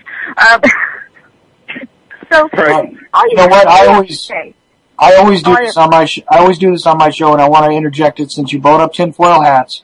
Here's the deal. Look, I need to apologize to many of the individuals that I have identified in my past as wearing tinfoil hats, or anybody who actually literally did wear a tinfoil hat, because maybe the CIA really was beaming messages into your brain. I'm very, very sorry, and I was wrong. Thank you very much. That is the Ochelli effect disclaimer. Okay? I will co-sign. Thank you. We all woke up at different times, I'm sorry to interrupt you, but I felt it necessary to just drop that in there, because it's just one of those things I do. And, Michelle, I want to tell you something else too, just in case, we end up dropping the call or you end up running out of time on me or anything else. I want to let you know that I really appreciate you taking the time to tell your story and to say these things that you're saying. Guys like me and James and Dennis, we love to talk. But to tell you the truth, it's amazing. You got 3 radio guys listening to you pretty well here. So please continue a little bit, and let's see where else we can go with this, because this is the game, folks. I brought this up with Roger Landry on Tuesday. I brought it up with him 2 weeks ago about the corn. We talked about the different stuff that they've introduced over time. We talked about the overall, use of aluminum and the chemtrails and everything else and how it destroys the blood-brain barrier. But you know what? He's not the only guy saying this stuff. And I'm not the only guy saying this stuff. Mr. Burnaby on my network is part of the March on Monsanto stuff. I don't know all the details on it, but I also know that, we are starting to grow. So for those of you that think that the machine is so large that there is no way that we're ever going to even be able to get the truth out there, guess what? We're doing it right now. So please go ahead, Michelle. Okay. I agree. Guys, You're I absolutely appreciate y'all correct. listening. And I know that, Chuck, you said that you're expecting, and I just want to extend to you guys, and honestly to any listeners that are out there as well, if you want more information, please find me on Facebook. I know I'm in a message with you guys. Add me. And Chuck, I'd love to talk to you more in depth about vaccines and more information, just so, if nothing else, you can make an informed decision. I'm not here to tell anyone what to do. I just like to give the information because nobody gives it to us. I found out about autism, about GMOs, about chemtrails, about everything, about fluoride. I learned it in the school of Heart Docs. One day my kid didn't talk and was puking everywhere and couldn't breathe. And there you go. You have to learn. So that's what I'm all about is I don't want that number to be 1 and 2. Well, I don't want to see that in my lifetime. Do me a little favor, Michelle, because I'm already getting private messages from people that don't want to come on but are asking me how they can find you. Awesome. Well, I actually don't have much problems with being the crazy lady. You can find me on Facebook. My name is Michelle Mashuli Zuniga, and I know it's quite a mouthful. That's going to be spelled Nasiulli. And I promise I'm the only one. And if you go to my page, you'll see some pictures of Vincent and I, which is my son who I've been talking about, and you'll see some posters of him at the march. And just send me a request. My page is private, or send me a message. And there's tons of private groups on Facebook. We're not the only ones, guys. People know. Yeah. We have secret groups. There's so much there that there's just people are learning, people are finding out, people are speaking up, and it's amazing. It really is. So let me ask you a question real quick, Michelle. You are familiar with Cynthia, right? From March Against Monsanto, San Antonio. Yeah. You guys are good friends, I assume. Okay, yeah. Yeah, I kind of forced myself into their lives. Yeah, I had her on my show. I want to say right the day before the march against Monsanto, and she's excellent in what she does and very, very intelligent. And I'm glad to have found her. I don't know if that was Vincent or Chuck that hooked me up with her, but I'm very glad to have crossed her path, and you as well. And as soon as my social media site here catches up, I'll send you a friend request, and maybe we can get you on the show over there at NWO Truth Radio, and we'll talk some more, definitely. Oh, for sure. I would love to be on. I would love to be on as much as y'all will put up with me. All right, that'll work. Sounds like a plan. I just shot you a request, as a matter of fact. So it's James and Pending Revelation, and yes, we'll definitely get you and all of your knowledge out on the show. Hopefully, early in the month. Well, I appreciate that. And I'll tell you what, Michelle, I'll let them at you first, but normally what I like to do on my show, normally speaking, is I bring on one guest for 2 hours. There's my second trip, fellas. Anyway,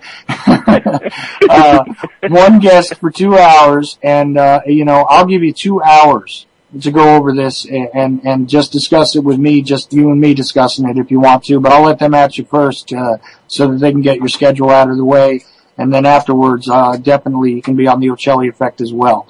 So, and by all means, if you got somebody else that you want to bring on with you that you think will make an even stronger presentation, you know what? I'll just have the two of you and we'll do just that. We won't be interrupted by any calls or anything else. We'll just present the information and the stories and get them out there to people. Well, I definitely appreciate that, and that'd be amazing.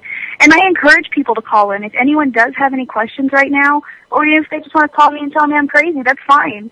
because I think it's important that people get the answers to their questions, and we're not getting paid to do this. I'm not getting paid by a vaccine company. You ask your doctor, hello, they're getting throwbacks. Just like our government, our government is Monsanto. Our government is Big Pharma. I mean... Right. Do you guys want to drop the NW? Has anybody heard Am I in the mix here tonight? I'm calling. Yeah, I think I'm calling. Can you hear me? Is this moving? This is moving. Yeah, moving live. Yeah, we got you. Hey, he's over here at NWO Truth Radio, but yeah, you're live, man. Go ahead. Hey, yeah. Well, James, you've been out there. What a good testimony, James, you had there tonight. If I'm talking to the right gentleman, and Michelle, what an awesome testimony. You know, and the struggle you're going through with your son. You know, God bless you, sister. I really feel your pain, and I'm going to be out there praying for you for the duration. I really appreciate your strength that. and your son's healing. And, you know, without God's healing, there's no way that things can get better. So that's just from me to you, sister, mother, and your son Vincent. I'm going to be praying a lot. I'm going to lift them up in prayer every day as part of my daily prayers. And but, hey, I'm calling in because you guys are talking about that Monsanto and vaccine stuff, okay? And, you know, I've taken my share of anthrax shots and smallpox shots and measles shots and chickenpox shots and drank my share of fluoride and even chlorine. Even chlorine. Back in my decades of Army days, they gave us 10 times the chlorine when I was down there in Guatemala and Honduras and El Salvador and Korea and all those, Bahrain, all these places had, drinking the chlorine, and the fluoride. I think you guys got the right message going on there about what we take into our bodies and, this mercury stuff in these vaccinations. I mean, I've always been an athlete, soccer, skateboarding, back in the day, believe it or not, just me moving, skateboarding, soccer, always been an athlete. And then when I started getting those vaccinations as time went on over the decades, I started asking myself some questions. And, I think you guys are starting to get it. I think you guys got it. So just keep telling it. Well, I want to point out real quick that today I ran across something else. Me and my wife actually heard this on what you would consider a mainstream talk radio. And they're blaming people like us who opt out of vaccinating their children on the largest outbreak of measles in the past 20 years. They have 296 documented cases of measles that they want to blame on people for not getting inoculated or vaccinated. And, what it is that they're trying to make it public record that it's the conspiracy fact chasers, the public intelligence analysts that we are. It's our fault that the measles outbreak is coming because we don't trust our government to keep us or keep us from getting. They're blaming the victims, and back in the day they used to teach in business school. There was I won't get into the car company to avoid any issues for y'all, but back in the day they used to teach that in the business plan, if you build cars and certain fuel tanks explode if they get hit from a rear or side impact. Well, they build litigation into the business plan, and okay, we're going to build so many cars, and so many are getting accidents, so we'll build this litigation in the business plan and keep building cars. Well, the pharma companies are doing the same thing. The pharma companies right now are building litigation, and you know what? I suggest and I assert and I pray that the professionals, the lawyers, the doctors, and the white-collar folk who understand these business plans will understand that really that wasn't intended by God, and no matter how much money they make And, you know, I'm a professional. Moving's a professional. Semi-retired professional. No matter how much money they make, there is not enough money on this God's given earth that's going to make up for the pain and suffering on the American people. That's going to happen from a business plan. And yeah, well, what they do is they call that cost. Elected officials are in bed with them, and you know, we need to pray. We need to pray that these things are, you know, if America doesn't pray its way back to health, we're not going to get there. So I'm spewing. So I hate to interject, guys. Cost-benefit analysis, yeah. Cost-benefit analysis is the problem here. You know, is there an acceptable amount of casualties based on the business plan and all that? And then this is precisely the problem with the pharmaceutical companies. They can't teach that's okay. They can't teach that that's acceptable. We have, you know, our grandkids are at stake. We can't teach that's okay. Well, that's what I'm saying. That's what I'm saying, is that, you know, when you're just looking at numbers instead of people, there's where the problem is. Michelle, you wanted to say something there? I did. Well, I always got something to say, guys. Well, first of all, I was actually in the automotive industry before autism kind of made me be in the autism business, so I can definitely talk about that all day. But, see, here's the fun thing about, and by fun I mean it's completely terrible, about pharmacy companies and vaccine damage. They are not held accountable. You cannot sue a vaccine maker. You have to go to a government-mandated, run, quote-unquote, vaccine court that is an administrative hearing in which the government defends the vaccine makers. It is absurd. You cannot go and sue this company. You can sue them if they... You can sue them if they make faulty Viagra or what have you. But vaccines, no, there can be nothing wrong with them. They're perfect. And if you guys don't mind me name dropping, I'm also part of the Canary Party, and it's a national movement to basically help clean up our lives, clean up, you know, the medical industry, GMOs, healthcare. I suggest all of you guys go to YouTube, type in "Do Vaccines Cause Autism" and watch that video. 5 minutes. It will explain the entire vaccine injury program to you in 5 minutes, and you'll sit there and you'll say, "Wow." There is you cannot privately. I got to jump. I got to jump, Michelle. But there's no such thing as acceptable losses when it comes to our kids. This isn't My Starship son is Troopers not a or sacrificial something like lamb. Right. There's no such thing as acceptable losses, and God bless you for this show. Man, this is the best show I've called into in a long time. God bless you all. Thank you so much, and right. I think they're going to be keeping me around, so definitely keep listening. Yeah, I think it definitely bears a couple more appearances by you if you got the time, Michelle, because I'm really riveted by what you're saying, and you're getting it across really well, and I'm glad to hear it this way, because I've been so frustrated trying to explain a lot of this stuff and been a little scatterbrained about it. But what you're saying is extremely coherent and extremely poignant, so I'm really glad to have you on. So, thank you. I greatly appreciate it. Something I haven't talked about is there's a lot of pain, there's a lot of sickness, there's a lot of damage, but there's also healing available, and I don't mean in the religious sense. I mean there is medical healing. A lot of people attack Jenny McCarthy and people that are similar to her, which is a whole other issue. But I maintain that autism is medical, and you can treat it. I changed my child's diet. You know what? Let me back up a little bit. Vincent was diagnosed at 2 years. 2 years old, he was diagnosed with severe nonverbal autism. The neurologist said, "You know what? It was nice meeting you. Your kid's probably never going to talk. Look into some homes later. You have him committed. Have a nice life." And I'm just sitting there like, "Are you serious? This is it?"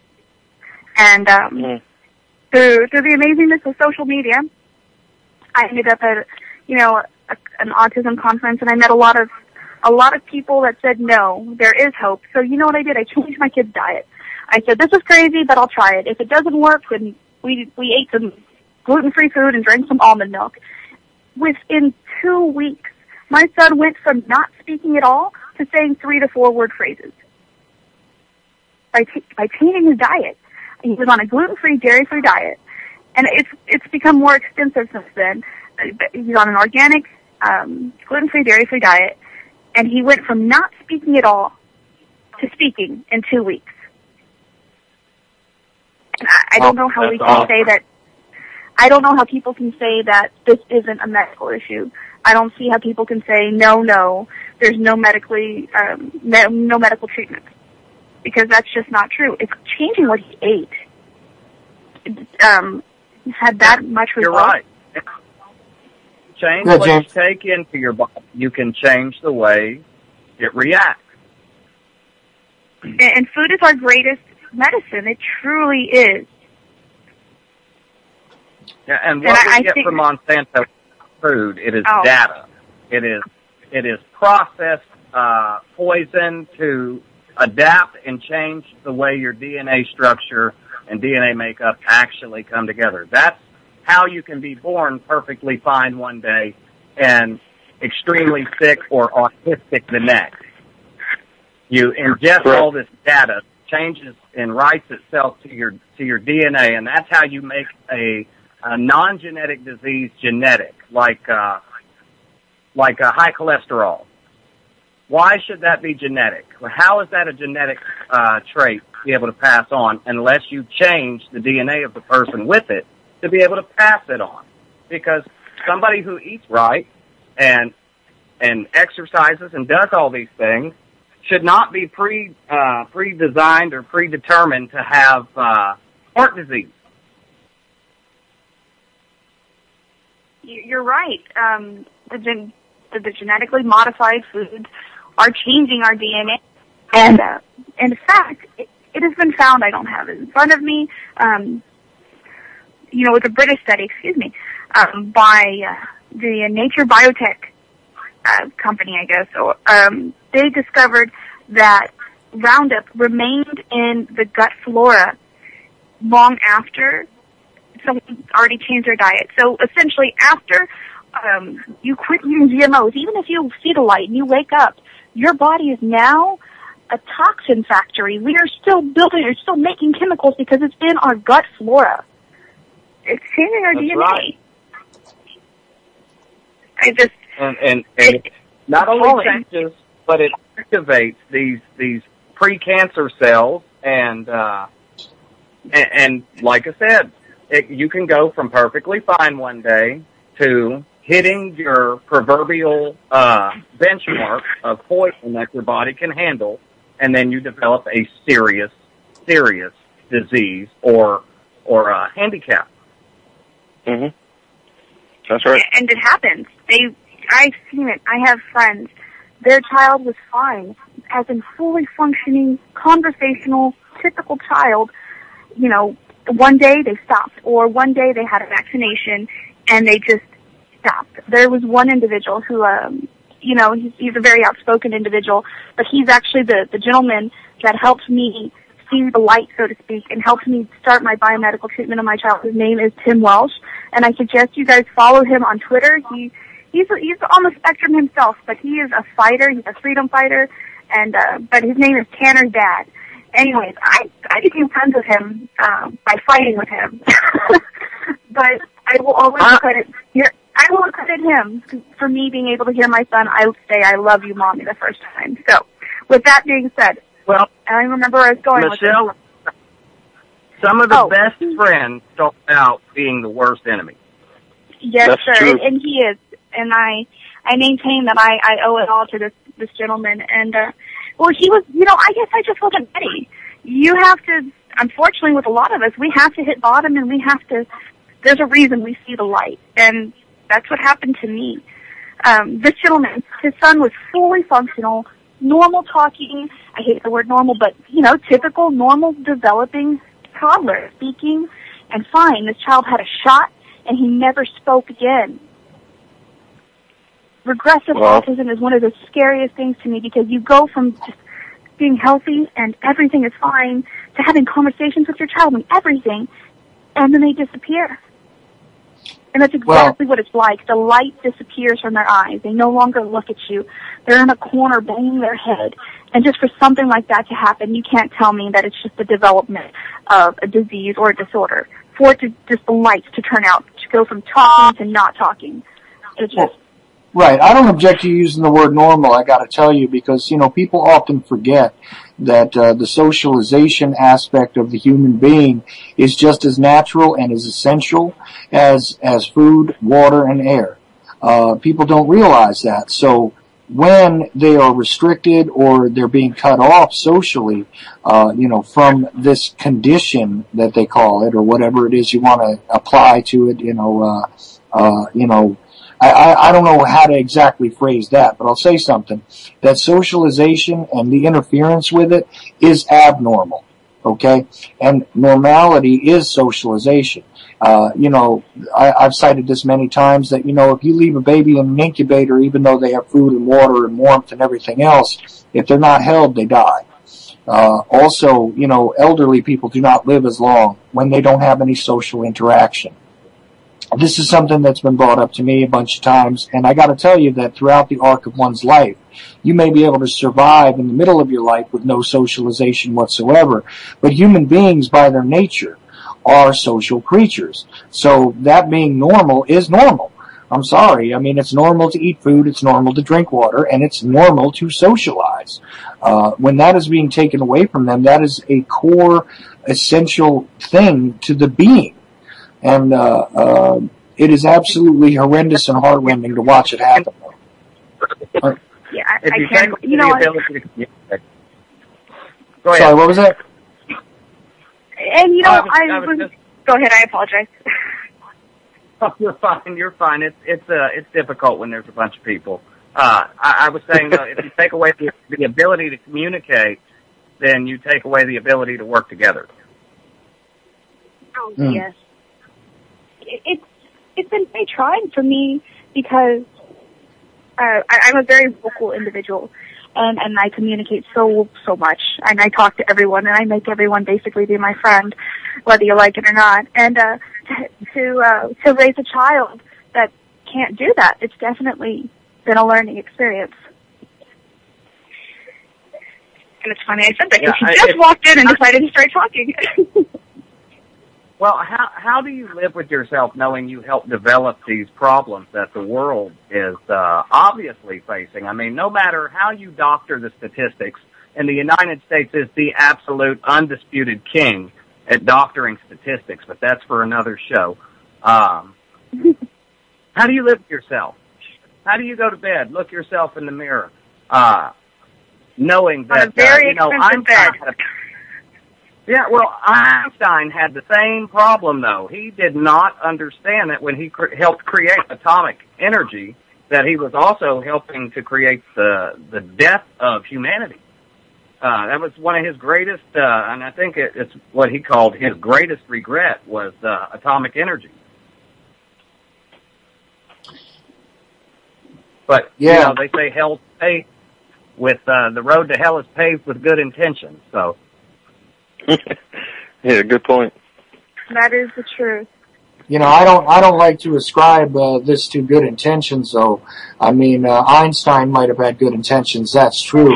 But I mean, when you look at, the use of thimerosal, the use of squalene, the use of aluminum, and all of these other things, I mean, I don't understand how it could be seen as anything other than detrimental, to mankind to keep introducing this stuff into the society at large.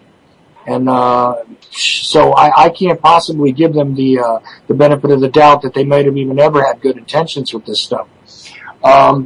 We have about 6-7 minutes left. I just wanted to let you guys know on my time, but Vincent is going to continue this. I think he's joining me again right now. Hey, Vince. Hey, Chuck. Hey, everybody. Wow, you're great, Michelle. You're awesome.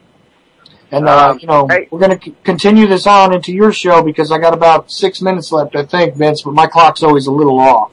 So. Okay, let me give a shout-out announcement real quick, and then I'll bug back out until after the top of the hour.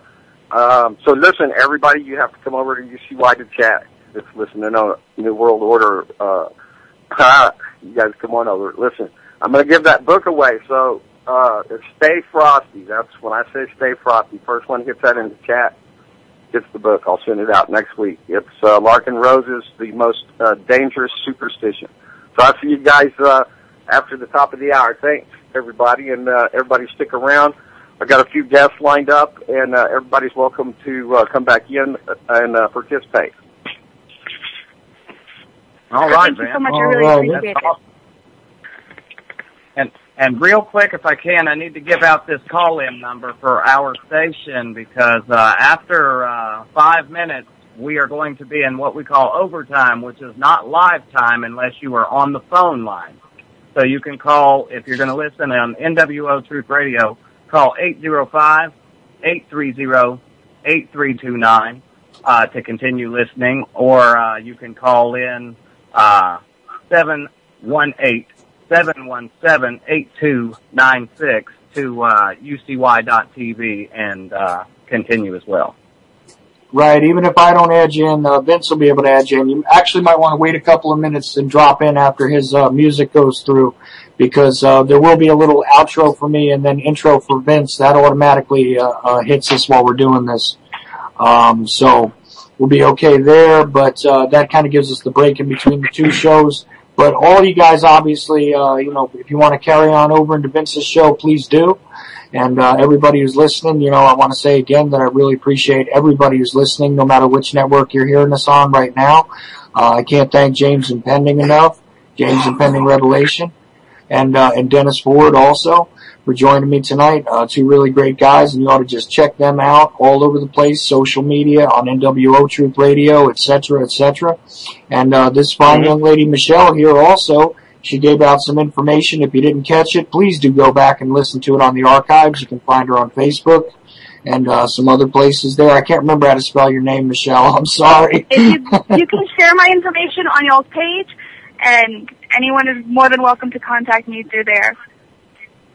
Okay. Excellent. Now, we got a couple of minutes left. If I can say one thing. Chuck, I'm sorry before we run out of time. Chuck, you're hosting the call, right? If you want me to hang on to it, I'll do that, and we'll just continue it through. Yeah. I thought that's what we had set up, and I wasn't. I'm not prepared right now. So yeah, if you'll keep the call, the numbers aren't being forwarded; they're staying with you. Okay, no problem. That way I'll just keep the 718-8296. Yep. Thanks. No I'll just problem. Stay on the line. All righty. So go ahead. Hey, Chuck, to get something in. I'm sorry, Dennis. Yeah. Yeah, real quick, for we run out of time here. I just want to tell you, man, thank you for everything you do and having me on tonight. And it's been an honor, man. We'll have to do it again for sure. And you're always more than welcome. Like I said, tomorrow night, if you want to join us or any shows that we do, please do. You're more than welcome. Oh, we're family now. I love going over there with you guys, Leap here, Brandon Council, everybody over there. I can't even think of everybody's name, honestly, but, you two guys, no worries. Definitely had a good time with, and we're getting some good work done, brothers. This is the important thing.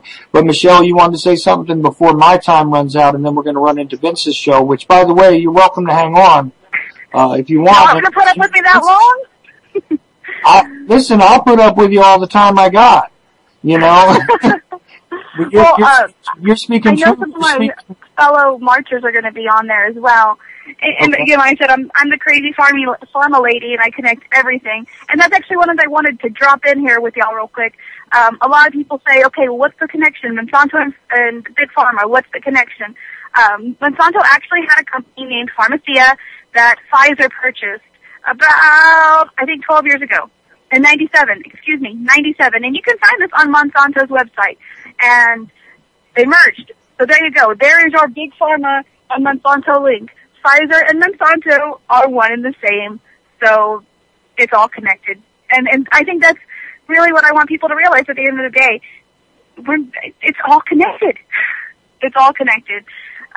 And on that note, I know we're about to run out of time. I encourage anyone with any kind of questions, whether special needs, and it goes beyond autism, ADHD, bipolar, it's all connected. Alzheimer's, it's all connected, and please contact me and I can give you as many resources as you'd like, And there is hope. There's healing and there's hope. And then we go with my outro.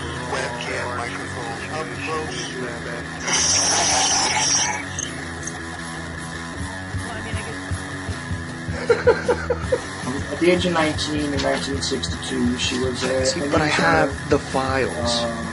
You know, I read this stuff at the National Archives, and I read these other things, and I said to myself, how can that be possible? on TV in about a minute and a half. Choice, internet. That was pretty good right there, man. And not just Michelle seems to know it what's doesn't up. matter where the information comes from. That was awesome. I think It doesn't. It's hard to get. I think we should definitely try and hook her up with the latest on dating.